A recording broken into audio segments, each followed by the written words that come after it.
Hello friends. चलिए आज की क्लास शुरू करते हैं। आज से हम यूपीएसआई के लिए पॉलिटी की क्लासेज स्टार्ट करने जा रहे हैं। ये हमारी पहली क्लास होगी। पहली क्लास में हम सबसे पहले आप लोगों के सामने पूरी रूपरेखा रखेंगे कि कैसे कैसे कब कौन सा टॉपिक आपका पॉलिटी का कंप्लीट कराया जाएगा और किस लेवल तक हम जाएंगे। तो पहले लेवल पर बात कर लेते हैं। जैसे ही आप पॉलिटी की सारी क्लासेज कंप्लीट करोगे तो ये तो केवल यूपीएसआई का एग्जाम है। अगर यूपीएससी का भी आप लोग एग्जाम देने जाओगे तो वो भी बहुत आसानी से सारे क्वेश्चन सॉल्व कर जाओगे। ए लेवल हम ले आएंगे, आप लोगों का ध्यान रखना। और ए लेवल लाने में सिर्फ और सिर्फ हमें 17 क्लासेज लगेंगी। आज की क्लास से आपको ये समझ में आ जाएगा। 17, ज़्यादा से ज़्यादा एक क्लास और ऐड ऑन होगी या एक कम भी हो सकती है, ठीक है। तो ये हो गया पॉलिटी का। सबसे पहले आज हम क्या पढ़ने जा रहे हैं उसको देख लेते हैं। तो सबसे पहले हम संविधान के बारे में जानेंगे। संविधान बोलते किसको हैं, क्या जहां राजशाही है वहां संविधान होता है कि नहीं, क्योंकि ऐसे अवधारणा वाले क्वेश्चंस आपके यूपीएसआई में पूछे गए हैं। दूसरा, संविधान है तो एक शब्द आता है संविधानवाद, उसके बारे में बताएंगे आपको डिटेल में। बस समझ पर जाना, देखो लिखा हुआ तो हर जगह मिल जाएगा, जो समझ है ना वो यूपीएससी वालों की भी नहीं बनी रहती है, ठीक है। तो जो आप लोगों की समझ बन जाएगी ना, बहुत से क्वेश्चन समझ से सॉल्व होंगे। फिर हम देखेंगे दुनिया भर के जो संविधान हैं उनसे भारत ने प्रभावित होकर क्या चीज की। तो अभी शुरुआत में थोड़ा आइडिया देंगे, लास्ट में हमने किस देश के संविधान से क्या लिया गया आज की क्लास में वो सारा दे दिया है, ठीक है। इसके बाद चलेंगे हम कि संविधान के निर्माण में ब्रिटिश शासन जो रहा है उसकी क्या भूमिका रही है। क्योंकि आप देखोगे 1773 का पहला रेगुलेटिंग एक्ट आया था, जो ब्रिटेन वाले यानी कि ईस्ट इंडिया कंपनी लेके आई थी। वहां से कानून का शासन भारत में शुरू हुआ था। फिर 1784 का आया था। इसके बाद 1793 का आया था।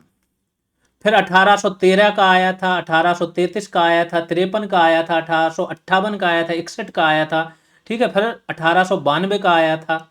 इसके बाद 1909, 1919 और 1935, ये तीन सबसे इंपॉर्टेंट हैं। तो आज हम कुछ क्वेश्चंस भी देखेंगे कि कैसे कैसे कहाँ से क्वेश्चंस पूछे गए, जो कि यूपीएसआई के प्रीवियस एस क्वेश्चंस रहेंगे, जिससे आपको आइडिया लग जाएगा कि ये चीज़ें हम पढ़ क्यों रहे। तो फिर हम कुछ कानून देख लेंगे कि कौन से अधिनियम द्वारा क्या चीज़ें ली गई हैं। इसके बाद सारे अधिनियम जो जो इंपॉर्टेंट हैं वो शुरुआत से देख लेंगे, जिससे आपकी पूरी समझ बन जाए। 1813 का, 33 का, 53 का, इसकी भी केवल वो बातें देखेंगे जो आपकी यूपीएसआई में पूछी गई जिन टॉपिक से, वो सारी चीज़ें। इसके बाद जब हम सारे अधिनियम देख लेंगे तो फिर देखेंगे भारत में संविधान का विचार कहाँ से आया, 1934 एम एन रॉय। इसके बाद वो सारे विचार देखने के बाद आज की क्लास तो आपकी समाप्त हो जाएगी। फिर आ जाएंगे हम कल की क्लास पर, यानी कि नेक्स्ट क्लास पर। नेक्स्ट क्लास में हम देखेंगे संविधान सभा, पूरा संविधान सभा कैसे बनी, कितने मेंबर थे, किसने क्या कहा, इसके बाद कब कब बैठकें हुई, किस बैठक में क्या डिसीजन लिया गया, उसके लेखाकार कौन थे, किसने लिखा, किसने पेंटिंग चित्र वगैरह बनाए। जहां से भी क्वेश्चन आते हैं हम सारे संविधान सभा से सेकंड क्लास में कंप्लीट कर लेंगे। इसके बाद जो थर्ड क्लास आएगी वो आपका फिर संविधान शुरू हो जाएगा। थर्ड क्लास में आपका जो भाग एक है, भाग एक में आपके कौन कौन से अनुच्छेद हैं, 1 से लेकर 4 तक ये आ जाएंगे। भाग 2 में आपके 5 से लेकर 11 तक, और भाग 3 यानी कि जो आपकी थर्ड क्लास आएगी वो इतना कवर करेगी, 11 अनुच्छेद तक। फिर भाग 3 में देख लेंगे हम 2 पार्ट में। भाग 3 में 12 से लेकर के 35 तक के अनुच्छेद हैं, पूरा एक एक डिटेल में।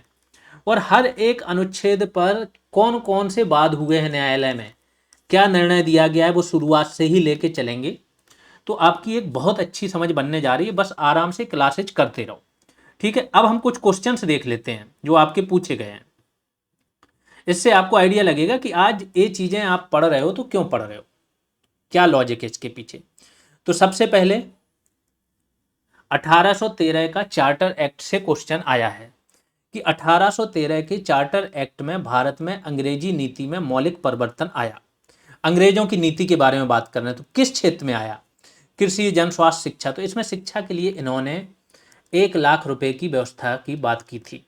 हालांकि आंग्ल और प्राच्य विवाद हो गया था, ये जब पढ़ाएंगे तब समझाएंगे। लेकिन आंग्ल प्राच्य इतना समझो कि आंग्ल विवाद ये था कि अंग्रेजी भाषा में पाश्चात्य शिक्षा दी जाए, और प्राच्यवादी जो थे वो बोल रहे थे कि नहीं, देसी भाषा में देसी शिक्षा दी जाए, ठीक है। तो ये विवाद हुआ, तो ये 1833 तक ये पैसा खर्च ही नहीं हो पाया था। फिर जब मैकाले की समिति बनी, उसने बताया, बोला कि नहीं, अंग्रेजी भाषा में प्राच्य शिक्षा देनी, आंग्ल शिक्षा देनी है, पाश्चात्य शिक्षा। इसके बाद ये पैसा खर्च होना शुरू हुआ था। ठीक है, अगला क्वेश्चन देख लेते हैं। भारतीय संविधान के निर्माताओं द्वारा किस देश के संविधान से केंद्र के पास अवशिष्ट शक्तियां होने की संकल्पना को लिया गया? दो सिंपल सा समझो, कनाडा। कनाडा में भी संघ है, संघीय व्यवस्था है, और अमेरिका में भी है संघीय व्यवस्था। संघ होता क्या है? दो स्तर पर सरकार, केंद्र स्तर पर सरकार और राज्य स्तर पर। दोनों के अपने अधिकार हैं, अपने विषय हैं, कोई एक दूसरे में हस्तक्षेप नहीं कर सकता। ठीक है, तो जो यूएसए में है उसमें क्या है, संघ में राज्य ज्यादा मजबूत है यूएसए में, और कनाडा में क्या है, केंद्र ज्यादा मजबूत है। तो जो भी मजबूत होता है, अवशिष्ट शक्तियां उन शक्तियों को बोला जाता है जो किसी भी सूची में जिनका वर्णन नहीं है। ठीक है, वो होती है अवशिष्ट शक्तियां। तो भारत ने जो लिया है, ये केंद्र और राज्य के बीच में जो संघीय व्यवस्था है, वो कनाडा से ली है। कनाडा में क्या है, केंद्र मजबूत है ज्यादा, अवशिष्ट शक्तियां केंद्र के पास है, राज्यपाल का जो पद है वो भी कनाडा से लिया है, ये भी केंद्र को मजबूत बनाता है ये पद। तो ये सारी चीजें कनाडा से ली हैं। एक क्वेश्चन आपका यहां से सॉल्व हो जा रहा है। ठीक है, आगे चलते हैं। 1909 के भारतीय परिषद अधिनियम को किस रूप में जाना जाता था? जो 1909 का भारत परिषद अधिनियम है, उसे किस रूप में जाना जाता था, ये पूछ रहे हैं। तो आपने अभी देखा होगा, मैं बता रहा था, 1909 का जो था वो है आपका मार्ले मिंटो सुधार। 1919 का मॉन्टेग्यू चेम्सफोर्ड हो गया, और 1909 के अधिनियम को गवर्नमेंट ऑफ इंडिया एक्ट भी बोलते हैं, GOI। 1935 के को भी बोलते हैं आपका गवर्नमेंट ऑफ इंडिया एक्ट, अभी डिटेल में बताएंगे। तो ये क्या हो जाएगा, मार्ले मिंटो सुधार। ये सुधार बहुत ज़्यादा विवादित रहा है, क्योंकि इसने ना प्रत्यक्ष निर्वाचन, मुस्लिमों के लिए प्रत्यक्ष निर्वाचन को यहीं से इंट्रोड्यूस कराया था। आगे चल के यही सांप्रदायिकता भारत के विभाजन का कारण बनी थी। ठीक है, आगे चलते हैं। अगला क्वेश्चन है, निम्न में से किस अधिनियम को मॉन्टेग्यू चेम्सफोर्ड सुधार के रूप में जाना जाता है? तो ये 1919 का है। इसने जो आपका पृथक निर्वाचन है, पृथक निर्वाचन को इसने बढ़ा दिया था, और जो सिख हैं, ईसाई हैं, यूरोपियन हैं, उन तक बढ़ा दिया था। ठीक है, आगे चलते हैं। भारतीय संविधान में शक्तिशाली केंद्र वाला संघ, फेडरेशन विद स्ट्रॉन्ग सेंटर, निम्नलिखित में से किस संविधान से ली गई विशेषता है? अभी मैंने बताया कनाडा से। राज्यपाल का पद आ जाए तो वो भी कनाडा से है। ऑस्ट्रेलियाई संविधान से क्या ली गई है आपकी, अगर आप देखो तो जो व्यापार वाणिज्य की स्वतंत्रता है, संवर्ती सूची है, ऑस्ट्रेलिया से ली है हमने। ठीक है, दक्षिण अफ्रीका से क्या लिया, आर्टिकल 368 संविधान संशोधन की विधि। ब्रिटेन से तो बहुत सारी चीज़ें ली हैं, संसदीय प्रणाली ली है हमने, PM का पद लिया है, मंत्रिपरिषद लिया है, कानून का शासन लिया है, लिखित कानून, ये सारी चीज़ें। ठीक है, ग्रेनविल ऑस्टन एक हमारे बहुत बड़े पॉलिटी के विशेषज्ञ रहे, इन्होंने बहुत सारी चीज़ें बोली हैं। इन्होंने एक शब्द गढ़ा था, और उस शब्द किस बारे में गढ़ा था कि एक ऐसी व्यवस्था जो मजबूत केंद्रीय सरकार को जन्म देती है। लेकिन इसका मतलब यह नहीं है कि इससे प्रदेशों की सरकारें जो केंद्रीय नीतियों का कार्यान्वयन करती हैं कमजोर पड़ जाती हैं। इन्होंने बोला कि केंद्र यहाँ ज़्यादा मजबूत है, लेकिन ऐसा नहीं है कि राज्यों के पास कोई शक्ति ही नहीं है। तो इसको इन्होंने बोला था सहकारी संघवाद। ठीक है, ये इन्होंने बोला था। आज क्लास में इनके बारे में किसने क्या कहा है संविधान के बारे में, वो भी डिटेल में आप लोगों को बता देंगे। ठीक, और सहकारी संघवाद, आज जो नीति आयोग है वो सहकारी संघवाद का ही प्रयोग करता है। ठीक है, आगे चलते हैं। निम्नलिखित में से कौन सा भारत के संविधान के बारे में सही है? तो भारत के संविधान के बारे में क्या चीज़ सही है? ये जो अवधारणा वाले क्वेश्चन है ना, ये आप देखोगे या तो PCS का बहुत अच्छा स्टूडेंट होगा, उसकी समझ होती है, या UPSC। ये जो आपको पढ़ा रहे हैं ना MCQs बेस में, ये केवल लिखा हुआ रटा रटा है पढ़ा रहे हैं, इनको खुद नहीं है समझ। ठीक है, तो ये क्या है, यह दुनिया में किसी भी संप्रभु देश का सबसे लंबा लिखित संविधान है। बिल्कुल सही बात है, सबसे लंबा लिखित संविधान यही है। सबसे छोटा लिखित संविधान बोलो तो USA का है। ठीक है, छोटा बहुत है। संसद संविधान को निरस्त कर सकती, क्या ये है? बिल्कुल नहीं है। और जब से ये आ गया, बेसिक स्ट्रक्चर वाला कानून आ गया, उसमें तो ये हो गया कि संसद संविधान के उन प्रावधानों में भी संशोधन नहीं कर सकती है जो बेसिक स्ट्रक्चर का भाग है। ठीक है, अब जब मूल अधिकार पढ़ेंगे उसमें हम बेसिक स्ट्रक्चर का बताएंगे आपको, जैसे संघवाद हो गया आपका, पंथ निरपेक्षता हो गई, व्यक्तिगत स्वतंत्रता हो गई, ये बेसिक स्ट्रक्चर का भाग है, लोकतांत्रिक शासन। ठीक, तो ये वाला गलत हो जाएगा आपका। अगला क्या है, यह संसदीय सर्वोच्चता प्रदान करता है, संवैधानिक सर्वोच्चता नहीं, ये भी गलत है। संसदीय मतलब संसद सर्वोच्च है, क्या ऐसा है इंडिया में? बिल्कुल नहीं है। इंडिया में संविधान सर्वोच्च है, ना संसद सर्वोच्च है ना न्यायपालिका सर्वोच्च है। इंडिया में क्या है? संविधान सर्वोच्च है। ब्रिटेन में ये है कि ब्रिटेन की संसद सर्वोच्च है। ब्रिटेन में कोई भी लिखित संविधान नहीं है, मौखिक है, परंपरा आधारित। वहां की संसद अगर चाहे तो कोई भी कानून बना सकती है, कोई भी कानून बदल सकती है कभी भी। ठीक है, तो क्या हो जाएगा? केवल ए सही हो जाएगा इसका। आगे चलते हैं। भारत के संविधान के कौन से भाग रूस से लिए गए हैं? पंचवर्षीय योजना, मौलिक अधिकार, मौलिक दायित्व। तो अगर पता हो लोगों को, मौलिक अधिकार कहां से लिया गया है? हमने यूएसए से, अमेरिका से। मौलिक दायित्व, मौलिक कर्तव्य जिसे बोलते हैं, ये लिया है हमने यूएसएसआर से, यानी कि रूस से। ठीक है, पंचवर्षीय योजना कोई संविधान का भाग नहीं है, ये गलत है, क्वेश्चन ही गलत है। पंचवर्षीय योजना ना किसी संविधान का भाग है और ना ही किसी कानून का, संसदीय लॉ का भाग है। अगर जिसको नहीं पता कानून में, संविधान में, वो थोड़ा 4-5 क्लास करेगा, मैं समझा दूंगा, आगे आएगा। ठीक, पंचवर्षीय योजना तो क्या है, भारत में योजना आयोग बना था, एक कार्यकारी मंत्रिमंडल के आदेश से बना था, मतलब कोई कानून के द्वारा नहीं बना था, सिर्फ पीएम और कुछ मंत्रियों ने मिलकर एक फैसला ले लिया, उसी के आधार पर पंचवर्षीय योजनाएं चला रहे थे। हाँ, ये बात सही है कि रूस से प्रभावित थे। रूस में न्यू डील कार्यक्रम शुरू हुआ था और वहाँ पर पंचवर्षीय योजनाएं लागू हुई थी आपकी, वहाँ से हम प्रभावित थे, लिया गया रूस से, लेकिन कोई संविधान का भाग नहीं, बात ये है। ठीक है, तो इसमें अगर देखो तो मौलिक दायित्व हमने कहाँ से लिए हैं? रूस से। और अगर ये मानेंगे, वैसे तो क्वेश्चन डिलीट होना चाहिए, तो पी और आर हो जाएगा इसका, ए। आगे चलते हैं। ने पहली बार देश में प्रत्यक्ष चुनाव की शुरुआत की, इसके द्वारा कुछ सीमित लोगों को उनकी संपत्ति, कर अथवा शिक्षा के आधार पर मत अधिकार दिया। प्रत्यक्ष चुनाव की बात हो रही है, सीमित मताधिकार तो जब तक अंग्रेज रहे। 1935 का जो अधिनियम है वो आखिरी अधिनियम आया था, 47 का आया, लेकिन वो तो स्वतंत्रता देने के लिए आया था। इसमें भी मताधिकार का बेस जब बढ़ा दिया गया, तब भी केवल देश के 10% लोग ही मताधिकार के अंतर्गत आते थे, मत दे सकते थे। ठीक है, तो एक पूछ क्या रहा है, इसके ऑप्शन देख लेते हैं। इसके ऑप्शन कहाँ गए? चलो, इसमें था कौन से अधिनियम में, इसमें पूछा है तो मैं बता देता हूँ कि किस अधिनियम द्वारा प्रत्यक्ष चुनाव की शुरुआत की थी। तो आपका 1919 का अधिनियम है, इसने प्रत्यक्ष चुनाव की शुरुआत की थी। इसमें और भी काम हुए थे 1919 में, देखो तो राज्यों में द्वैध शासन लागू हुआ था, आरक्षित विषय थे, हस्तांतरित थे। केंद्र में द्विसदनीय विधायिका बनी थी, यानी कि जो आज की लोकसभा और राज्यसभा है ना, वो 1919 के अधिनियम द्वारा बनी थी। इसी द्वारा आपका जो लोक लेखा समिति है वो बनी थी, पब्लिक अकाउंट कमेटी जो है ना, पीएसी, वो इसी के द्वारा बनी थी। स्पीकर और डिप्टी स्पीकर का पद भी इसके द्वारा हुआ था, और बहुत सारे काम हुए थे, लेकिन आपके काम के ये हैं अभी। आगे चलते हैं। अगला है, भारतीय संविधान में कानून बनाने की निर्धारित प्रक्रिया काफी हद तक के संविधान द्वारा प्रभावित है। अभी मैंने बताया कि कानून बनाने की भारत में जो प्रक्रिया चलती है उसे बोलते हैं विधि द्वारा स्थापित प्रक्रिया। ये हमने कहां से ली थी? जापान। जापान में क्या हुआ था? यूएसए था, इसने बम फोड़ दिया, हिरोशिमा नागासाकी बर्बाद कर दिया, इन्होंने सरेंडर कर दिया। तो जापान के अंदर यूएसए के जनरल बहुत समय तक बने रहे थे, जो सेना के जनरल होते हैं, इन्होंने ही जापान का संविधान बना दिया गया था, इन्होंने ही बनाया था। ठीक है, तो वहां से एक चीज निकली थी, क्या? विधि द्वारा स्थापित प्रक्रिया, वही हमने यहाँ पर ले लिया था। दक्षिण अफ्रीका से अगर देखो तो हमने क्या लिया था? अनुच्छेद 368, संविधान में संशोधन की प्रक्रिया। जर्मनी से क्या लिया था? आपातकाल के समय जो आपके मूल अधिकार हैं उनका निलंबन।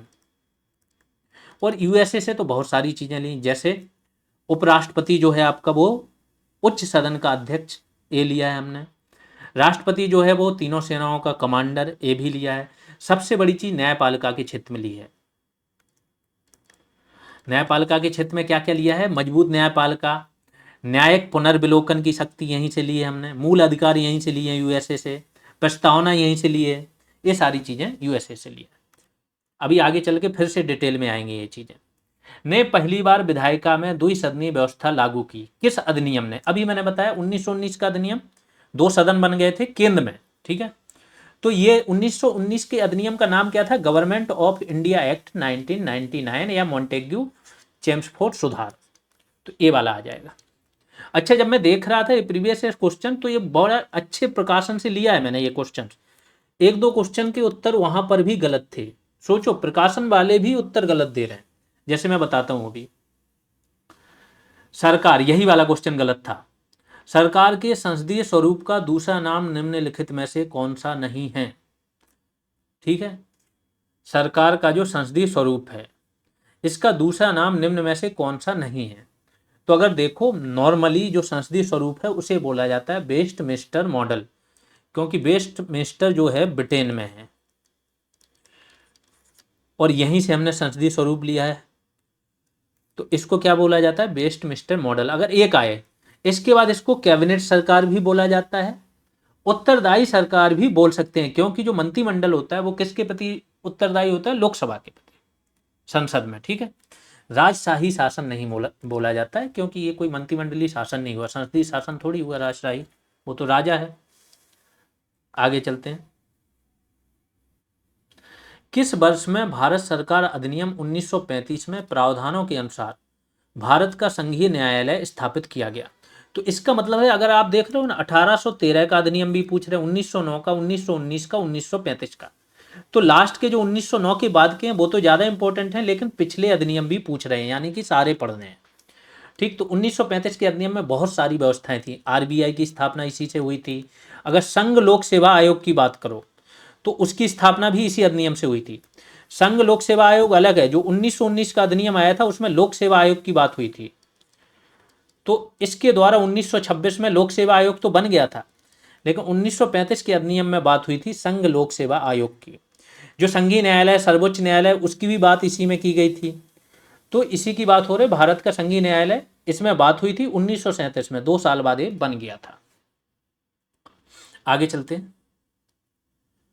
भारत के लिए एक संविधान सभा का विचार पहली बार किसने पेश किया था?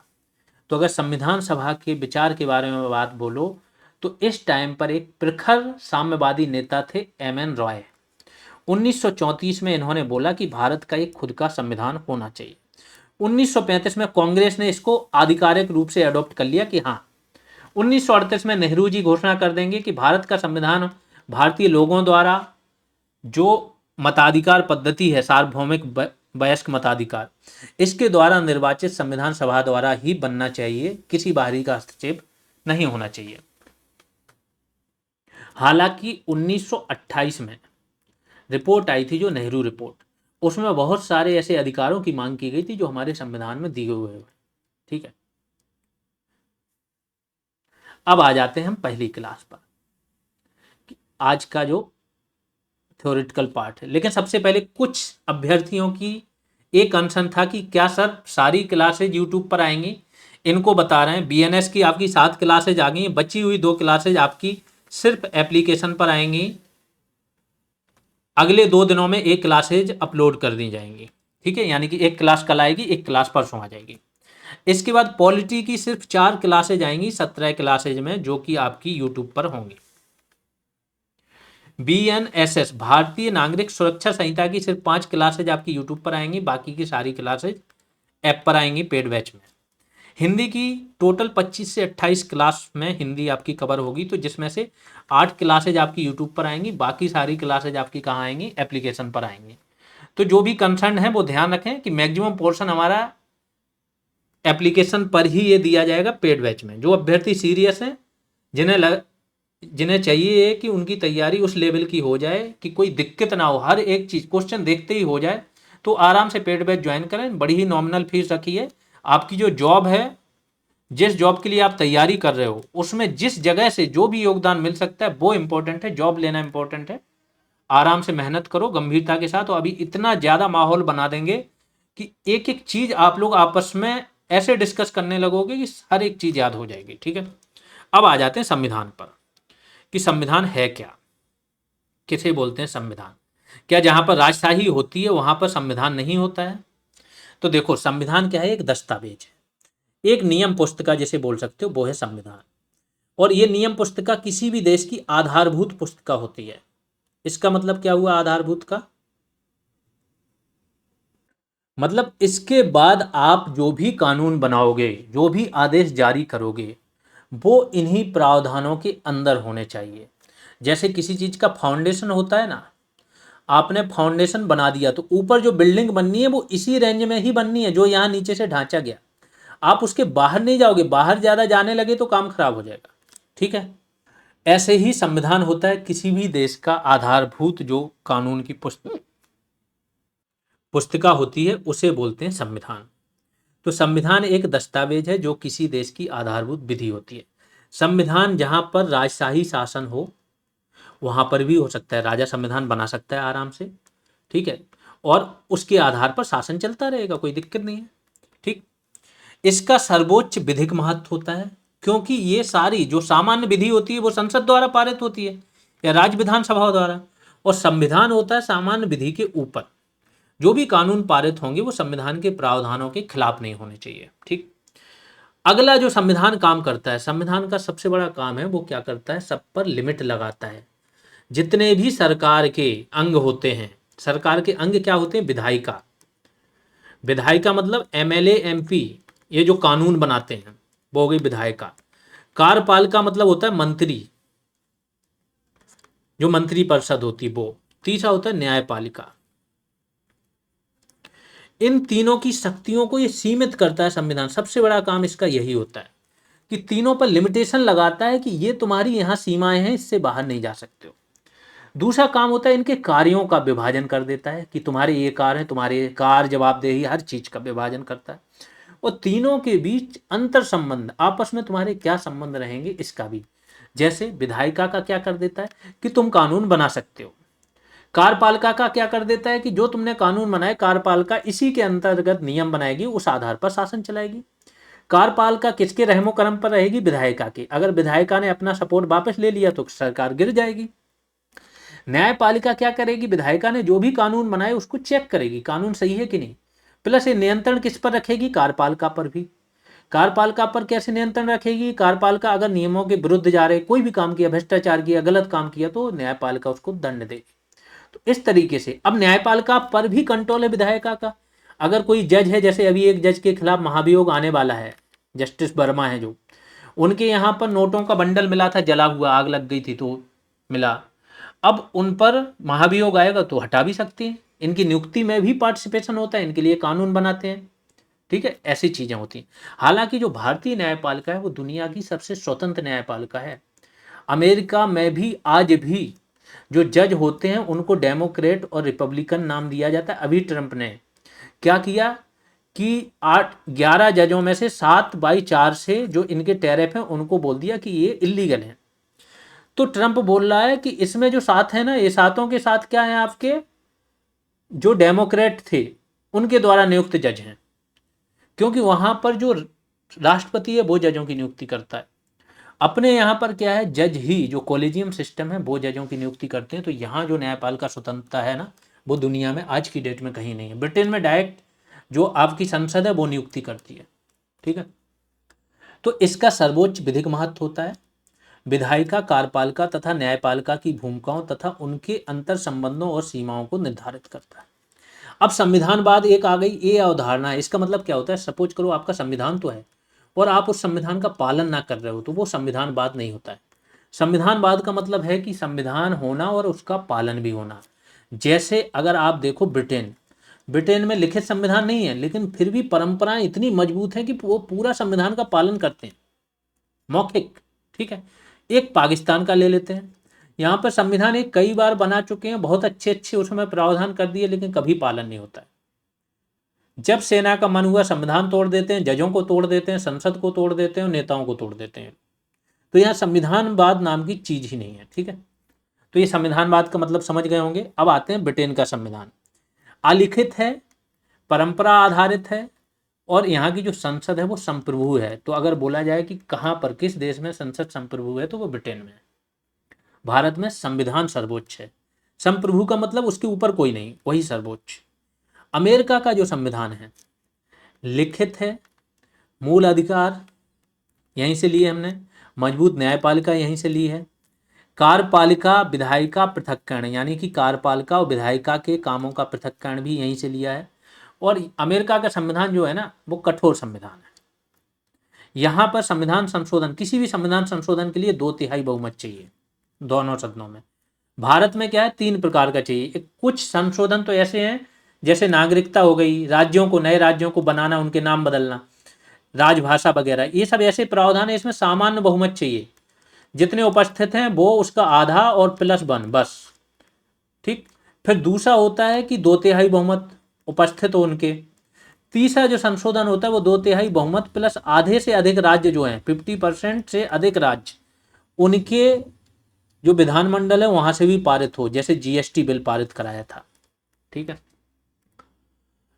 भारतीय संविधान के बारे में, भारत में संविधान की सर्वोच्चता है ना कि संसद की। भारतीय संविधान के निर्माण में ब्रिटिश शासन की क्या क्या भूमिका रही, तो पहले तो कुछ शॉर्ट में वो चीजें देख लेते हैं जहां से डायरेक्ट कई बार क्वेश्चंस बने हैं और यहीं से बन जाते हैं।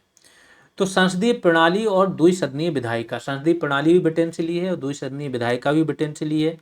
और दोनों चीज़ों, अगर संसदीय प्रणाली की बात करो तो इसकी शुरुआत हुई थी 1853 के अधिनियम से, क्योंकि 6 अतिरिक्त सदस्य इन्होंने जोड़े थे कानून बनाने के लिए। बाकी वायसराय की जो होती थी कार्यकारिणी वो 1+ यहाँ पर 4 हो गई थी।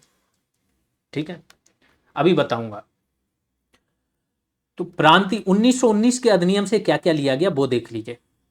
प्रांतीय स्तर पर विषयों का विभाजन कर दिया था इन्होंने। कुछ विषय आरक्षित रखे थे जो गवर्नर की मर्जी से चलता था, जिस पर शासन, और कुछ हो गए थे हस्तांतरित, जिसमें जो निर्वाचित मंत्री यानी कि जो भारतीय लोग होते थे, मंत्री बनते थे, उनकी मर्जी से शासन चलता था। ठीक है, द्वैध शासन था, इसी का मतलब था ये द्वैध शासन था। स्पीकर तथा डिप्टी स्पीकर का चुनाव भी इसी 1919 के अधिनियम से आया। लोक लेखा समिति आई इसी अधिनियम से। प्रत्यक्ष चुनाव का भी प्रावधान इसी अधिनियम में था और इसे बोला क्या गया, भारत सरकार अधिनियम 1919। अगला है भारत सरकार अधिनियम 1935। संघीय ढांचे की शुरुआत यहां से हुई। एक्चुअली इन्होंने इस अधिनियम में क्या बोल दिया गया था कि हम एक अखिल भारतीय संघ बनाएंगे जिसमें सभी राज्य आ जाएंगे प्लस देशी रियासतें भी आ जाएंगी। रियासतें वो थी जहां पर राजा राज्य करते थे, यहाँ तो लोकतंत्र था नहीं। अब रियासतें घबरा गई, इन्होंने इसमें पार्टिसिपेट ही नहीं किया, तो ये संघ जो अखिल भारतीय था वो कभी बन ही नहीं पाया। तो एक क्वेश्चन ये भी बनता है कि जो आपके 1937 के चुनाव हुए वो किस एक्ट के द्वारा हुए, तो वो हुए थे 1919 के अधिनियम के द्वारा। 1935 के अधिनियम के द्वारा ये चुनाव नहीं हुए थे। चुनाव कब हुए थे, 1937 में। आगे चलते हैं, निर्वाचन प्रक्रिया का विकास कैसे हुआ। तो भारत परिषद अधिनियम 1892, इसके द्वारा क्या हुआ कि परिषदों में अप्रत्यक्ष चुनाव की शुरुआत हो गई थी। परिषद में बताता हूं होता क्या था कि जैसे केंद्र स्तर पर होता था, एक वायसराय हो गया और उसने अपनी एक कार्यकारिणी बना ली, 4 सदस्य, आगे चल के 8 तक पहुंच गए थे टोटल। तो 1+4 होता था, 1 मतलब वायसराय, 4 अलग। ठीक है, आगे चल के जैसे धीमे धीमे इनकी संख्या, ये इनका काम होता था आज के दौर में जो मंत्री परिषद है ना, मंत्रिमंडल, वो वाला काम। दूसरा बनाई गई थी परिषदें। इसमें वो सदस्य रहते थे जो बैठते थे आपके संसद में। उस टाइम पे संसद मतलब एक ही सदन होता था जिसे परिषद बोला जाता, और ये कानून बनाते थे। हालांकि वायसराय की मर्जी यहां पर भी चलती थी, वो जैसे कानून चाहता था वैसे, और उसको वीटो था। ठीक है, ये सारी चीजें थी यहां पर। तो परिषदों में अप्रत्यक्ष चुनाव की शुरुआत हुई थी यहां पर 1892 में। अतः भारत में चुनावी प्रतिनिधित्व की प्रक्रिया की शुरुआत हुई। भारत सरकार अधिनियम 1919 में देख लेते हैं। यहां पर क्या हुआ कि कुछ परिषदों में प्रत्यक्ष चुनाव की बात हो गई कि कुछ परिषदों में चुनाव कराए जाएंगे, प्रत्यक्ष चुनाव सीमित सीटों के लिए। तो जो प्रत्यक्ष चुनाव की शुरुआत मानी जाती है वो 1919 का जो मॉन्टेग्यू चेम्सफोर्ड रिफॉर्म है उससे मानी जाती है। भारत परिषद अधिनियम 1909, इसे मार्ले मिंटो सुधार भी बोला जाता है। इसमें जो सबसे खास बात थी वो थी पृथक निर्वाचन की। मुस्लिमों के लिए बोला गया कि मुस्लिमों के लोगों को केवल मुस्लिम ही वोट दे पाएंगे, ये था पृथक निर्वाचन। आगे चल के यही, इसी के द्वारा मुस्लिम लीग आपकी बन चुकी थी 1906 में ढाका में। ठीक है, मुस्लिम लीग बन चुकी थी। और इसी की मांग पर ही इन्होंने, क्योंकि फूट डालने के लिए 1905 के अधिनियम जो था आपका स्वदेशी आंदोलन, इसमें हिंदू मुस्लिम एकता इन्होंने देख के घबरा गए थे। फूट डालने के लिए यही आंदोलन चल रहा था। इसी बीच में इन्होंने मुस्लिम लीग की स्थापना करा दी ढाका में, सलीमुल्लाह आगा खां वगैरह पहुंच के, और इन्हीं की मांग पर एक पृथक निर्वाचन लेके आ गए थे। आगे चल के इसी के द्वारा भारत का विभाजन होगा। 1916 का जो आपका लखनऊ कांग्रेस होगी, लखनऊ समझौता, इसमें कांग्रेस भी मान लेगी कि हम पृथक निर्वाचन को स्वीकार करते हैं, ये इसकी सबसे बड़ी गलती थी। अब आते हैं भारत में संविधान का ऐतिहासिक आधार देख लेते हैं, सारे एक्ट शुरू से देखते हैं क्योंकि यहाँ से क्वेश्चंस कई बार पूछे जा रहे हैं। तो सबसे पहले अंग्रेज यहाँ पर आए, थोड़ा सा मैं हिस्ट्री बता देता हूँ। 23 जून 1757 को पलासी की लड़ाई हुई, इसमें अंग्रेज जीत गए। ठीक है, अंग्रेज जीत गए तो बंगाल भारत का सबसे समृद्ध सूबा था, सबसे ज़्यादा संसाधन, फसल वगैरह यहाँ अच्छी होती थी, इस पर अधिकार हो गया तो इनको मिल गया संसाधन, सेना बनाई इन्होंने। और फिर 1764 को बक्सर का युद्ध जीत गए। बक्सर का युद्ध जीते तो अब इनको जरूरत महसूस हुई कि यहाँ पर हमें शासन भी करना है। पहले तो ये व्यापारिक कंपनी थी, अब शासन की जरूरत हुई तो 1773 में एक कानून आया जिसे बोला जाता है 1773 का रेगुलेटिंग एक्ट। इस कानून के बाद हर 20 साल में एक कानून आएगा जो होगा रेगुलेटिंग एक्ट, यानी 73 में आया, 93 में आएगा, फिर 1813 में आएगा, फिर 1833 में आएगा, फिर 1853 में आएगा, ये यहाँ तक कंटिन्यू रहेगा। बीच में जैसे ही जरूरत पड़ेगी तो और कानून भी आएंगे, जैसे 1784 में आएगा पिट्स इंडिया एक्ट, विलियम पिट रहते हैं ब्रिटेन के पीएम वगैरह। ठीक, ये जानकारी लो, बाकी आपको पढ़ना इतना ही है जितना हमने यहाँ क्लास में करा रहे हैं। तो 1773 में क्या हुआ, इसके पहले बंगाल में द्वैध शासन चल रहा था। जहां पर भी द्वैध शासन चलता है मतलब जिम्मेदारी किसी और की, चेहरा किसी और का है और पीछे से शासन कोई और कर रहा है, यानी कि जो निजामत अधिकार थे वो थे आपके अंग्रेजों के पास, ईस्ट इंडिया कंपनी, और जो नहीं दीवानी अधिकार, पैसा वगैरह, राजस्व का, ये सारे अधिकार किसके पास थे, अंग्रेजों के पास। और जो निजामत थे कानून व्यवस्था के, वो थे नवाब के हाथों में। तो इतनी अव्यवस्था फैल गई, इतनी भ्रष्टाचार और इतना क्राइम बढ़ गया कि ये द्वैध शासन ऐसा बोला जाता है इसने पूरे बंगाल को एक तरीके से आपदा ला दी। तो इसको समाप्त करने के लिए क्या किया, एक्ट आया 1773 का रेगुलेटिंग एक्ट, और वारेन हेस्टिंग्स यहां से गवर्नर जनरल ऑफ बंगाल बन के आए। वारेन हेस्टिंग्स 1773 से 1785 तक ये व्यक्ति रहता है। तो जो बंगाल का गवर्नर होता था इसे बना दिया गया गवर्नर जनरल ऑफ बंगाल इसी एक्ट के द्वारा, यानी कि अब केंद्रीकरण कर दिया गया। तीन थे, एक था आपका बॉम्बे, दूसरा था मद्रास और तीसरा था बंगाल। ठीक है, तो बंगाल का जो गवर्नर था, सब जगह गवर्नर ही रहेगा, और ये बन गया गवर्नर जनरल ऑफ बंगाल। यानी कुछ मामले में ये जो दो प्रेसिडेंसी थी इसके अधीन आ गई, बंगाल के अधीन। ठीक है, इसी के तहत कलकत्ता में उच्चतम न्यायालय की स्थापना की गई। बहुत सारे काम हुए थे 1773 में। इनको बोला गया कि तुम्हें रिपोर्ट करना है वित्त मंत्री को, विदेश मंत्री, बट आपके काम का जो है वो क्या है कि उच्चतम न्यायालय की स्थापना की गई इस अधिनियम के द्वारा। इसमें प्रावधान था और एक साल बाद 1774 में ऐसा उच्चतम न्यायालय बन गया और सर एलिजा एम्पे पहले मुख्य न्यायाधीश बने कलकत्ता उच्चतम न्यायालय के। यहाँ से क्वेश्चंस आते हैं। दूसरा जो इंपॉर्टेंट अधिनियम है वो है 1813 का चार्टर अधिनियम। इसके द्वारा क्या हुआ, तो देखो ईस्ट इंडिया कंपनी का ना भारत पर व्यापारिक अधिकार था, यानी कि यूरोप या ब्रिटेन की कोई भी कंपनी भारत में आके व्यापार नहीं कर सकती थी, सिर्फ ईस्ट इंडिया कंपनी। इसको चला रहे थे 24 प्राइवेट लोग थे, डायरेक्टर जिन्हें बोला जाता था, इनका इसमें पैसा लगा था, तो इन्होंने सरकारों को खरीद रखा था। 1813 में क्या हुआ, ब्रिटेन में औद्योगिक क्रांति हो गई थी आपकी 1770 से 1813 के बीच में। भाप का इंजन, बहुत सारी चीजें, कपड़ा बनाने के, हैंडलूम, पावरलूम वगैरह इसकी। तो अब लोगों का दबाव था कि भारत का बाजार खोला जाए, हमें भी व्यापार करना है। इस चक्कर में इनको क्या करना पड़ा कि जो ईस्ट इंडिया कंपनी की मोनोपोली थी उसको समाप्त करना था। मोनोपोली मतलब केवल ये व्यापार कर सकते थे, अब इन्होंने समाप्त कर दिया, केवल दो चीजें छोड़ दी कि चाय और चीन के साथ व्यापार, ये केवल ईस्ट इंडिया ही करेगी, बाकी सारे व्यापार में कोई भी यूरोपीय कंपनी या ब्रिटेन की कंपनी आ सकती है। तो चाय और चीन को छोड़कर व्यापार पर एकाधिकार समाप्त हो गया। दूसरा इन्होंने क्या किया कि भारत में अब चूंकि इनको अपनी कंपनियां खोलनी, व्यापार करना है, तो इनको कम से कम अपनी भाषा, अपना कल्चर कुछ तो यहाँ के लोगों को सिखाना पड़ेगा, तभी तो वो वहाँ की चीज़ें खरीदेंगे, उनकी चीज़ों को जाएंगे, बढ़ावा देंगे देश में। तो इन्होंने क्या किया, शिक्षा के लिए प्रतिवर्ष 1 लाख रुपए खर्च करने की बात की 1813 में। 1833 का देखते हैं। बाकी और बहुत सारे काम हुए थे, जैसा मैंने बोला ना कि जो कंपनी में इन्वेस्ट करेगा उनको बोला गया इतना तुमको ब्याज मिलेगा, जो भी लोन था वो भारत से चुकाया जाएगा, बहुत सारी चीज़ें की थी।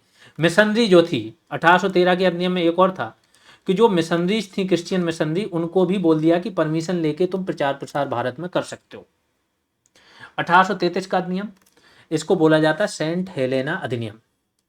इससे क्या हुआ, अभी तक क्या था, गवर्नर जनरल ऑफ बंगाल का पद चल रहा था, अब इसको बना दिया गया गवर्नर जनरल ऑफ इंडिया, यानी कि और ज़्यादा केंद्रीकरण कर दिया गया। जो बाकी की बची हुई बॉम्बे और मद्रास 2 प्रेसिडेंसी थी, इनको सारे कानून बनाने का इनका अधिकार छीन लिया गया। इनको बोला गवर्नर जनरल ऑफ इंडिया जो कानून बनाएगा अब आप उसी को ही फॉलो करो। ठीक है, तो केंद्रीकरण को बढ़ावा मिला, भारत का गवर्नर जनरल बन गया जो गवर्नर जनरल ऑफ बंगाल था। ऐसा कौन था, लॉर्ड विलियम बेंटिक।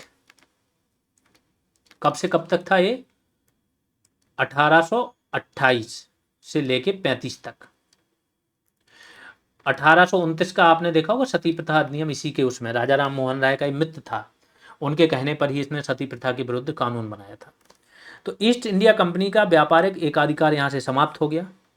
अब मतलब चाय और चीन के साथ व्यापार का जो अधिकार इसको मिला था वो भी समाप्त हो गया। अब कोई भी ब्रिटेन की कंपनी आ सकती है, कोई भी व्यापार भारत में कर सकती थी। लॉर्ड मैकाले की अध्यक्षता में प्रथम विधि आयोग का गठन किया गया। एक विधि सदस्य जो कि अस्थायी होएगा वायसराय की कार्यपालिका में, उसे भी शामिल किया गया, वो भी मैकाले ही था। शिक्षा पर समिति बनी थी, मैकाले की अध्यक्षता में बनी, बहुत सारे काम हुए थे। ठीक है, अब आते हैं 1853 का चार्टर अधिनियम। नाम याद रखो, हर 20 साल में अधिनियम आ रहे हैं, इतना ध्यान रखो। तो पहली बार क्या हुआ, गवर्नर जनरल की जो परिषद होती थी, अभी तक परिषद नहीं थी, अभी गवर्नर जनरल की कार्यपालिका होती थी, पहली बार परिषद बनाई गई। और इस परिषद के लिए क्या है, विधायी और प्रशासनिक कार्य अलग कर दिए गए। परिषद में 6 अतिरिक्त सदस्यों को शामिल कर लिया गया और इन 6 सदस्यों के साथ केंद्रीय विधान परिषद का गठन किया गया। तो अब 2 चीजें हो गई, एक इनकी कार्यकारिणी हो गई गवर्नर जनरल की, उसमें इस समय पर कितने 1+4 हैं। जो अस्थाई था ना मैकाले, अब वो यहाँ आके स्थायी हो गया आगे चल के। ठीक है, तो 1+4 हो गए। दूसरी बन गई परिषद, परिषद में बोल दिया गया 6 सदस्य होंगे, ये मनोनीत होंगे और सब अंग्रेज ये भी होंगे। इनका काम होगा कानून बनाना और इनका काम होगा इन्हीं कानूनों को लागू करना।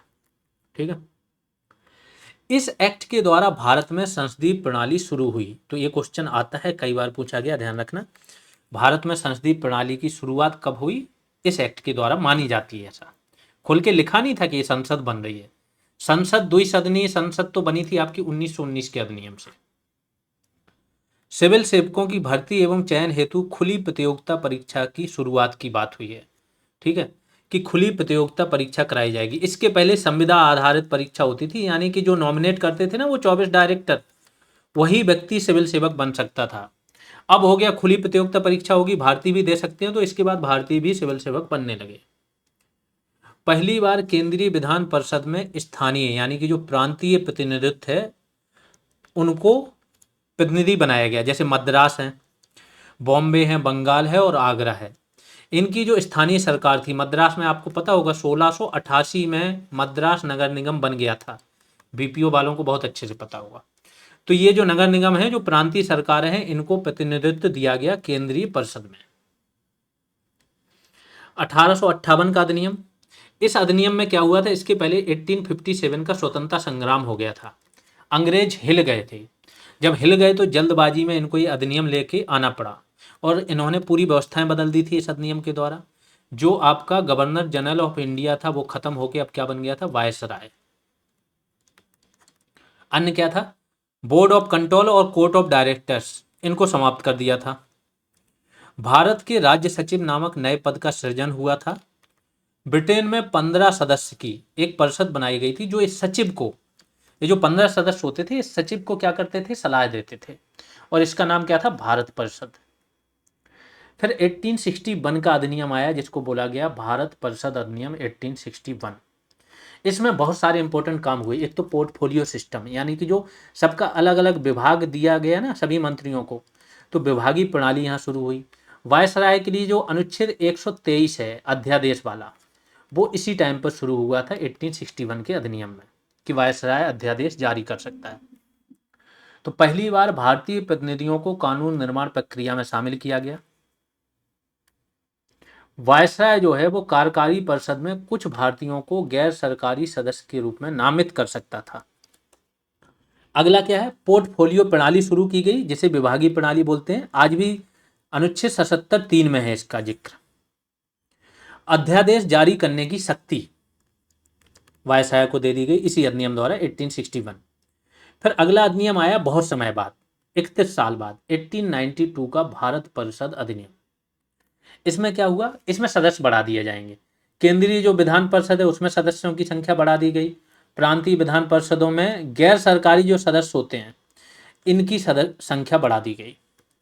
और इनकी नियुक्ति के लिए, गैर सरकारी सदस्य का मतलब होता है भारतीय सदस्य, ठीक है, तो इनकी नियुक्तियों के लिए सीमित तथा अप्रत्यक्ष चुनाव का प्रावधान हो गया। तो अप्रत्यक्ष चुनाव कब से शुरू हो गए, 1892 से, और प्रत्यक्ष चुनाव कब से शुरू हुए, 1919 के अधिनियम से। लेकिन यहां पर चुनाव की जगह किस शब्द का प्रयोग हुआ था, मनोनयन, यानी कि वो लोग मनोनीत करेंगे, अप्रत्यक्ष रूप से चुनेंगे। विधान परिषद के सदस्यों को बजट पर बहस करने, प्रश्न पूछने की शक्ति दे दी गई 1892 में, लेकिन इन्हें ये बजट पर मत नहीं कर सकते थे, मतदान नहीं कर सकते थे। फिर अगले जो 3 अधिनियम है वो सबसे इंपॉर्टेंट अधिनियम है, सबसे ज्यादा क्वेश्चन यहीं से आते हैं। 1909, 1919 और 1935। 1909 का भारत परिषद अधिनियम है जिसे बोला जाता है मार्ले मिंटो सुधार। इसमें क्या हुआ, प्रांतीय विधान परिषदों में गैर सरकारी सदस्यों का बहुमत हो गया, जो प्रांतों की थी। प्रांतों में क्या सिस्टम था बताता हूँ, गवर्नर रहता था, जैसे आज गवर्नर है वैसे गवर्नर। एक गवर्नर वायसराय के डायरेक्ट अधीन होता था, ठीक है। तो ऊपर वायसराय है, इसकी अपनी 2 परिषदें हैं, कार्यपालिका और विधायिका। ऐसे ही इसके अधीन गवर्नर रहता था, ये हेड रहता था प्रांतों का, इसके अधीन भी रहती थी, एक तो इसकी खुद की परिषद होती थी, दूसरी होती थी विधान परिषद। तो इसी विधान परिषद में क्या है, गैर सरकारी जो सदस्य होते हैं इनको बहुमत दे दिया गया, इनकी संख्या बढ़ा दी गई कि इनका बहुमत हो जाए, और इनको अनुपूरक प्रश्न पूछने का अधिकार दिया गया। अनुपूरक प्रश्न वो होते हैं कि अगर किसी ने मौखिक एक प्रश्न पूछा किसी व्यक्ति ने, तो मंत्री ने जवाब दे दिया उसका प्रश्न का, इसके बाद जो जवाब है उसके आधार पर ये दूसरा प्रश्न भी पूछ सकता है, ठीक है, अच्छी क्लैरिटी के लिए। तो इसे बोलते हैं अनुपूरक प्रश्न। कार्यकारी परिषद में भारतीयों के प्रवेश का प्रावधान भी था 1909 में। कार्यकारी परिषद वो होती है जो वायसराय, मंत्री परिषद मान लो। और सत्येंद्र प्रसाद सिन्हा, एसपी सिन्हा जो थे, बहुत बड़े वकील थे, जज भी रहे हैं, ठीक है, इनको पहला विधि सदस्य बनाया गया, यानी कि कानून सदस्य, इसी अधिनियम के द्वारा। पृथक निर्वाचन की शुरुआत भी 1909 के अधिनियम के द्वारा ही हुई है। फिर 1919 का भारत शासन अधिनियम देख लेते हैं, इसे बोला गया मॉन्टेग्यू चेम्सफोर्ड सुधार। 1919 में देखो क्या क्या घटनाएं घटित हो रही हैं इस समय पर। जलियांवाला बाग हत्याकांड हो चुका है, रॉलेट एक्ट इसके पहले आ चुका है, तो ये सब बहुत ज़्यादा अव्यवस्था फैली हुई है, ठीक है। उसी टाइम पर ये सुधार आए। प्रांतीय स्तर पर द्वैध शासन लागू किया गया, 2 विषय बनाए गए, आरक्षित पर गवर्नर का अधिकार था जो अंग्रेज था, हस्तांतरित विषयों पर मंत्रियों को अधिकार दे दिए गए कि मंत्रिपरिषद की सलाह से गवर्नर शासन करेगा। आखिरी साइन तो यहाँ पर भी गवर्नर का होना है, लेकिन ये जो आरक्षित विषय हैं, जो रिजर्वेशन है, उसमें ये लोग बिल्कुल भी नहीं अपना सुझाव दे सकते हैं। ये सुझाव कहाँ दे सकते हैं, केवल हस्तांतरित विषय में। केंद्र स्तर पर द्विसदनी विधायिका बनी, मतलब जो आज की लोकसभा और राज्यसभा है उसका स्वरूप केंद्र स्तर पर पहली बार आया 1919 के अधिनियम में। पहली बार प्रत्यक्ष निर्वाचन की व्यवस्था भी की गई और महिलाओं को मताधिकार भी दिया गया 1919 में। अब महिलाओं को या सभी लोगों को मत अधिकार किस बेस पर मिलता था, तो ये कट ऑफ कर दिया था कि तुम्हारे पास कम से कम इतनी संपत्ति होनी चाहिए, तुम इतना कम से कम कर दे रहे हो, शिक्षा तुम्हारी इतनी होनी चाहिए, ग्रेजुएशन जो भी हो, ठीक है। तो सीमित मताधिकार था 5 या 7% लोगों को। लोक सेवा आयोग के गठन का प्रावधान भी 1919 में कर दिया गया, जैसा मैंने बताया। 1935 में किसका प्रावधान होगा, संघ लोक सेवा आयोग का। केंद्र और राज्यों के लिए बजट को पृथक कर दिया गया पहली बार। पृथक निर्वाचन का विस्तार कर दिया गया। अभी तक पृथक निर्वाचन किसके पास था? हिंदू और मुस्लिमों के लिए, मतलब केवल मुस्लिमों के लिए पृथक निर्वाचन और बाकी अलग। अब पृथक निर्वाचन बढ़ा दिया, अब सिखों के लिए भी पृथक निर्वाचन कर दिया, यूरोपियों के लिए भी कर दिया गया, क्रिश्चियनों के लिए भी कर दिया गया। इसके बाद स्पीकर का और डिप्टी स्पीकर का पद इसी टाइम पर सृजन हुआ 1919 में। जो आपकी पब्लिक अकाउंट कमेटी है, लोक लेखा समिति, एबीसी अधिनियम के द्वारा बनी थी, 1921 में बनी थी ये, ठीक है। भारत का उच्चायुक्त नामक एक नए पद का सृजन किया गया ब्रिटेन में। ये सब काम हुआ 1919 में। अब आते हैं भारत शासन अधिनियम 1935। इसमें बात हुई कि सभी रियासतों को, देसी रियासतों को भी मिला दिया जाएगा और सभी राज्यों को, और इनको मिलाकर एक अखिल भारतीय संघ बनाया जाएगा। 3 सूचियां बनाई जाएंगी, केंद्र सूची, राज्य सूची और समवर्ती सूची। यानी कि सबके विषय अलग हैं, केंद्र के अलग हैं, राज्य के अलग हैं, और समवर्ती में वो विषय हैं जिसमें केंद्र और राज्य दोनों कानून बना सकते हैं। प्रांतीय स्वायत्तता की शुरुआत हुई यहाँ से। ये क्वेश्चन बहुत बार आया है कि राज्यों में उत्तरदायी शासन, यानी उत्तरदायी शासन का मतलब होता है जिसको जनता सीधा चुने, तो प्रांतों में ये स्थापना हो गई थी 1935 के अधिनियम से। 6 प्रांतों में द्विसदनीय विधायिका, मतलब विधान परिषद और विधानसभा, ऐसे 6 प्रांतों में बनाई गई थी, जिसमें एक यूपी भी था, आज भी है यूपी में, ठीक है। केंद्र में द्वैध शासन की बात हुई, यानी कि केंद्र में जो द्वैध शासन अभी राज्य में था वो राज्यों से समाप्त करके 1935 में कहाँ पहुंच गया? केंद्र में। आरक्षित विषय और हस्तांतरित विषय राज्यों में समाप्त हो गया द्वैध शासन। संघीय न्यायालय का प्रावधान हुआ और 1937 में सुप्रीम कोर्ट की स्थापना हुई। भारत परिषद समाप्त कर दी गई, जो 15 सदस्य की होती थी, कहाँ पर? ब्रिटेन में, उसे समाप्त कर दिया गया। लगभग 10% जनसंख्या जो थी उसको मतदान का अधिकार प्राप्त हुआ। अब भारत में संविधान का विचार कहाँ से आया वो देख लेते हैं। 1934 में एम.एन. रॉय थे, कम्युनिस्ट आंदोलन के नेता थे। इन्होंने ये विचार रखा कि भारत की संविधान सभा होनी चाहिए जो भारत के लिए संविधान बनाए। 1935 में क्या होगा? कांग्रेस ने आधिकारिक रूप से भारत का संविधान बनाने हेतु संविधान सभा की मांग कर दी। 1938 में क्या हुआ? जवाहरलाल नेहरू ने घोषणा कर दी कि स्वतंत्र भारत का संविधान बिना किसी बाहरी हस्तक्षेप के वयस्क मताधिकार के आधार पर निर्वाचित संविधान सभा द्वारा तैयार होना चाहिए। हालांकि इन्होंने घोषणा तो बहुत बड़ी कर दी थी, लेकिन जब आप देखोगे 1946 में कैबिनेट मिशन आया था और इसी की योजना के अनुसार संविधान सभा बनी थी, तो वो भी वयस्क मताधिकार के आधार पर नहीं हुई थी, वो भी किसके आधार पर हुई थी? अप्रत्यक्ष चुनाव द्वारा। जो राज्य की परिषदें होती थी, विधान परिषदें, उन्होंने अपने अपने चुने थे, और जो देसी रियासतें थी उन्होंने अपने प्रतिनिधि सीधे नामांकित करके भेजे थे। 1940 अंग्रेजों ने पहली बार सैद्धांतिक रूप से संविधान सभा की मांग को स्वीकार किया था 1940 में। अगस्त 1940, इसे अगस्त प्रस्ताव भी बोलते हैं, किसने दिया था? उस टाइम पर वायसराय था लिन लिथगो, बहुत ही खतरनाक आदमी था। इसने पहली बार सैद्धांतिक रूप से स्वीकार किया कि भारत में संविधान सभा होनी चाहिए, ठीक।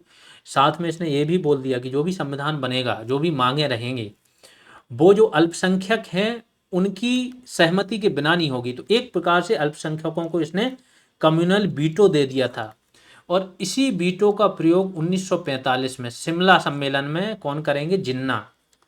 सहमति बन रही होती है सारी चीजें, और जिन्ना बोलेंगे नहीं हमें पसंद नहीं है, तो वो सारा रद्द हो जाता है जो भी सहमति बनती है, ठीक है। 1942 में स्टेफर्ड क्रिप्स मिशन लेके आते हैं। स्टेफर्ड क्रिप्स रहते हैं, ए.बी. अलेक्जेंडर रहते हैं, ठीक है, पैथिक लॉरेंस रहते हैं, तो ये सब आते हैं। स्वतंत्र संविधान बनाने हेतु एक मसौदा लेके आते हैं आप लोग। मुस्लिम लीग ने इनका मसौदा अस्वीकार किया, लेकिन केवल मुस्लिम लीग ने नहीं, सबने अस्वीकार कर दिया था। कांग्रेस ने, गांधी जी ने इनको बोला था उत्तर दिनांकित चेक। इन्होंने बोला हम तुम्हें डोमिनियन स्टेटस दे देंगे, ये वो। गांधी जी ने बोला ऐसी चेक जिसकी डेट निकल गई है। 1946 में फिर कैबिनेट मिशन आया। इसी की योजना के अनुसार 1946 में संविधान सभा का गठन हुआ। तो ये भी क्वेश्चन पूछा जाता है कि संविधान सभा का गठन किसकी योजना के अनुसार हुआ? तो 1946 का जो कैबिनेट मिशन। ये सब इंस्पेक्टर बैच की जानकारी है। अगर आप चाहते हो कि आपकी तैयारी इतनी बेस्ट हो जाए कि जिसमें कोई कसर ना रह जाए, तो बिल्कुल आप ये बैच ज्वाइन कर सकते हो। आराम से तैयारी करो, सारी चीज़ें बहुत अच्छे से कंप्लीट करा दी जाएगी। GS रेवोल्यूशन आपको प्ले स्टोर पर सर्च करना है, यहाँ से एप्लीकेशन डाउनलोड कर सकते हो। एप्लीकेशन डाउनलोड करने के बाद एप्लीकेशन के अंदर या तो ऊपर ही आपको यूपीएसआई का बैच दिख जाएगा, नहीं दिखता है तो ऑल कोर्सेस एक ऑप्शन है, उसमें जाओगे तो कोर्स दिख जाएगा, वहीं से आप बैच ज्वाइन कर सकते हो। कोर्स ऐप पर ही सारी चीज़ें मिल जाएंगी। इसके बाद उसकी स्लिप टेलीग्राम ग्रुप पर अगर भेज दोगे, टेलीग्राम नंबर पर, तो फिर आपको टेलीग्राम ग्रुप में भी जोड़ दिया जाएगा। कोई क्वेरी है, कोई भी प्रॉब्लम आ रही तो इस नंबर पर कॉल कर सकते हो या मैसेज कर सकते हो व्हाट्सएप। आगे चलते हैं। अब भारतीय संविधान में किस देश से क्या लिया गया, यहाँ से कई क्वेश्चंस आए हैं और कई बार आए हैं, ठीक है, तो बिल्कुल आएंगे। ब्रिटेन से, चूंकि ब्रिटेन ने हमारे यहाँ शासन किया, ये सारे अधिनियम पढ़ रहे हैं। तो जो 1935 का अधिनियम है, तो देखो कोई भी अधिनियम आता है, सपोज करो 1909 का आया, इसकी बहुत सारी बातें कॉमन रहेंगी 1919 में, ठीक।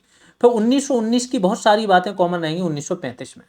तो ये जो अधिनियम आ रहे हैं 1935 के अधिनियम की 70% चीज़ें हमने डायरेक्ट संविधान में ले ली थी, क्योंकि ये हमारे यहाँ प्रयोग की गई चीज़ें थी और हमें पता था कि ये अच्छी वर्क कर रही हैं। तो विधि का शासन, विधि का शासन वो होता है कि जो मनमर्जी से ना चले, लिखित कानून द्वारा शासन हो, पहले से कानून बना हो, उसका शासन।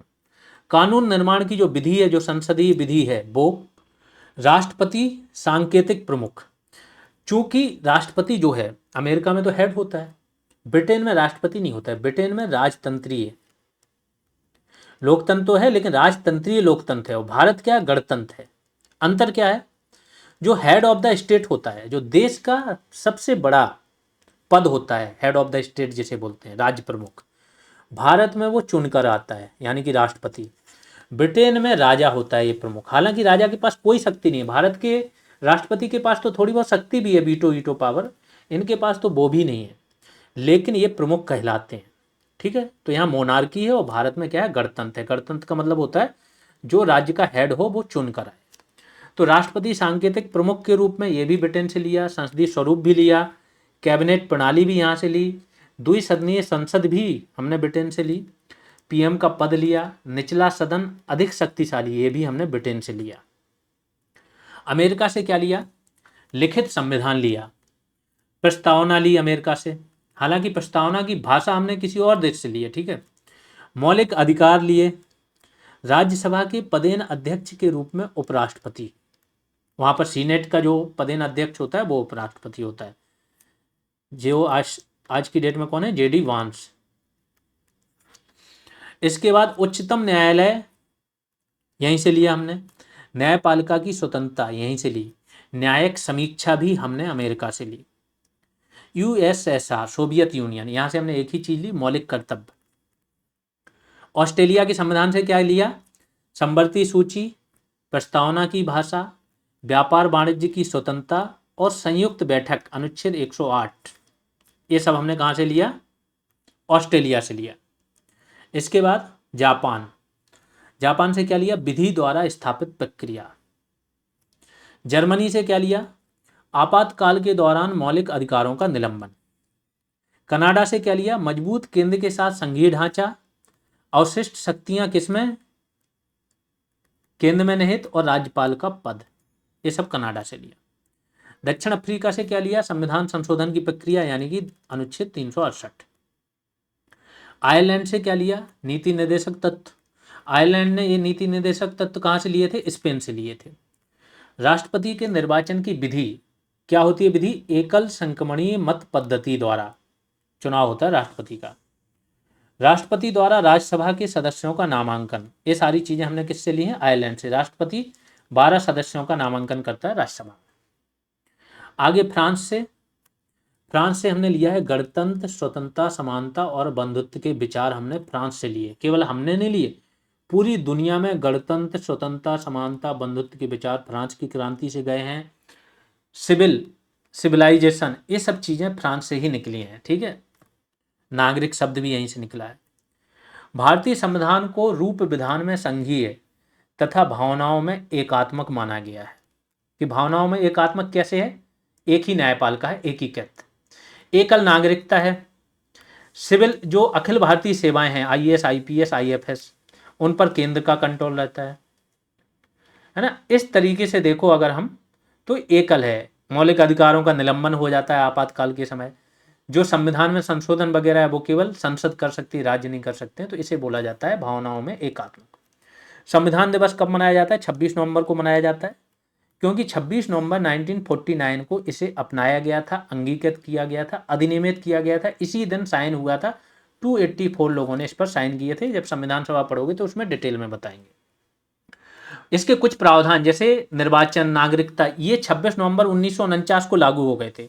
बाकी के सभी प्रावधान 2 महीने बाद 26 जनवरी 1950 को लागू हुए थे, क्योंकि इस दिन का बड़ा महत्व था 26 जनवरी को, क्योंकि 26 जनवरी 1930 को जवाहरलाल नेहरू ने रावी नदी के तट पर तिरंगा फहराकर स्वतंत्रता दिवस मनाया था। ठीक है, फिर संविधान में देख लेते हैं। संविधान की प्रस्तावना में 3 प्रकार के न्याय की बात है, सामाजिक, आर्थिक, राजनीतिक। हालांकि जब आप तीसरी क्लास पढ़ोगे तो ये और डिटेल में बताएंगे। ठीक है, 5 प्रकार की स्वतंत्रताओं की बात है, विचार, अभिव्यक्ति, विश्वास, धर्म, उपासना।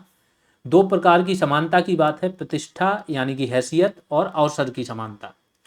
ये सब की बात की गई है। फिर प्रस्तावना का उद्देश्य क्या है? व्यक्ति की गरिमा तथा राष्ट्र की एकता और अखंडता को सुनिश्चित करना। हालांकि जो अखंडता है आपका, वो कब जोड़ा गया? वो जोड़ा गया आपका 42वें संविधान संशोधन द्वारा 1976। ठीक है, आगे चलते हैं। सामाजिक समानता, समाज के सभी वर्गों को समान अवसर। सामाजिक समानता का मतलब होता है, ये सब शब्द पूछे जाते हैं इनके मतलब। अब भारतीय संविधान की कुछ विशेषताओं में से डायरेक्ट क्वेश्चन आते हैं। तो एक तो ये भारत का संविधान जो है विश्व का सबसे बड़ा लिखित संविधान है। संविधान की ही सर्वोच्चता है, ना कि संसद की, यानी कि संविधान ही संप्रभु है भारत में। शक्तियों का पृथक्करण है और वितरण है। अर्धसंघीय संरचना भी इसको बोला जाता है, क्योंकि वही संघ, मैंने बोला संघ, जो रियल संघ अगर बोलो तो वो अमेरिका में है। हालांकि अब वो लोग भी क्या कर रहे हैं, डाइल्यूट कर रहे हैं उसको। वो भी अमेरिका का जो अभी ट्रम्प है ना, वो अपने सेना भेज दे रहा है अलग अलग राज्यों में, उनके अधिकारों का हनन कर रहा है। लेकिन वहाँ के कोर्ट वगैरह ये सारी चीज़ों को हटा देंगे। ठीक है, वहाँ सही संघ है। भारत में क्या है, केंद्र ज़्यादा मजबूत है। स्वतंत्र न्यायपालिका है। ये भी पूछा जाता है कि भारत की न्यायपालिका प्रतिबद्ध है। नहीं, प्रतिबद्ध का मतलब होता है आप किसी के प्रति प्रतिबद्धता है, यानी कि संसद के प्रति या मंत्रिपरिषद, तो ऐसा तो कुछ है नहीं, स्वतंत्र है। स्वतंत्र और एकीकृत न्यायपालिका है। एकीकृत का मतलब होता है कि ऊपर सुप्रीम कोर्ट, फिर इसके एक प्रकार से इनका थोड़ा कंट्रोल रहता है सुप्रीम कोर्ट का हाई कोर्ट पर। हालांकि हाई कोर्ट स्वतंत्र है, लेकिन कई मायनों में सुप्रीम कोर्ट इन पर कंट्रोल रखता है। फिर हाई कोर्ट का कंट्रोल रहता है उनके अधीनस्थ न्यायालयों पर, जिला न्यायालय, सत्र न्यायालय, इन पर। तो ये एकीकृत होती है। फिर इसके बाद द्विस्तरीय सरकार है। हालांकि अब त्रिस्तरीय सरकार होगी। है तीसरे स्तर कौन सा है सरकार का? स्थानीय सरकार, पंचायतें। एकल नागरिकता है। सार्वभौमिक वयस्क मताधिकार, आर्टिकल 326, यानी कि जो भी 18 साल से ऊपर हो गए, बिना धर्म, जेंडर वगैरह कुछ भी देखे बिना, सब मताधिकार के लिए नामित हो सकते हैं। प्रस्तावना को आमुख बोला जाता है। संघवाद हमने कहां से लिया? कनाडा से लिया, बताया है। यह लचीला भी है भारत का और अनम्य भी है, यानी कि कठोर भी है। कुल 12,000 नहीं, 1,20,000 शब्दों से बना है। अब तो बढ़ गए होंगे, उस टाइम की बात हो रही। संसदीय शासन प्रणाली सर्वप्रथम ब्रिटेन में आई थी, वहां से हमने ली। एकीकृत न्यायपालिका है, बताया है। ग्रेनविले ऑस्टिन ने क्या बोला? संविधान सभा कांग्रेस थी तथा कांग्रेस भारत थी, क्योंकि संविधान सभा में कांग्रेस का बहुमत था। इसके बाद ग्रेनविले ऑस्टिन ने और क्या बोला? भारतीय संघवाद को सहकारी संघवाद कहा या परिसंघीय संविधान भी कहा है। केसी वेयर हैं, इन्होंने क्या बोला? भारत का संविधान अर्धसंघीय संविधान है। भारत का संविधान अधिक कठोर तथा अधिक लचीले के मध्य एक अच्छा संतुलन स्थापित करता है। ये भी किसने बोला? केसी वेयर। डॉक्टर भीमराव अंबेडकर ने क्या बोला संविधान के बारे में? कि संविधान को संघात्मकता के तंग ढांचे में नहीं ढाला गया तथा यह एकीकृत और संघात्मक दोनों है। इसका रीजन इन्होंने बताया था कि उस टाइम पे भारत में ना बहुत ज़्यादा विविधता है, अलग भाषा, अलग धर्म, अलग चीज़ें, और हम नए नए स्वतंत्र हुए, तो अगर केंद्र को मजबूत नहीं रखते तो हमारा विखंडन हो जाता, कई सारे देश बनने के चांसेस थे। तो यहाँ पर आपकी आज की क्लास समाप्त होती है। आगे की क्लासें जैसे ही आती रहेंगी। अभी नेक्स्ट 2 दिनों में आपकी बीएनएस की 2 क्लासेज आएंगी, जो कि केवल ऐप पर आएंगी, जिससे कि बीएनएस आपकी समाप्त हो जाए। इसके बाद फिर सेकंड क्लास आएगी पॉलिटी की, यानी कि 2 दिन बाद, ठीक है। और फिर पॉलिटी रेगुलर आएगी और उसी के बीच बीच में BNSS की क्लासेज भी आएंगी। ऐसे करके पॉलिटी और BNSS एक साथ आपकी कंप्लीट होगी। अगर आप लोगों को हेल्पफुल लग रही है क्लासें तो जिस भी व्यक्ति को, जो भी आपके परिचित हैं, तैयारी करनी है अगर UPSI की, तो उसके साथ ज़रूर शेयर करें, उसे बताएं, अपना एक्सपीरियंस बताएं। अभी के लिए इतना ही, धन्यवाद।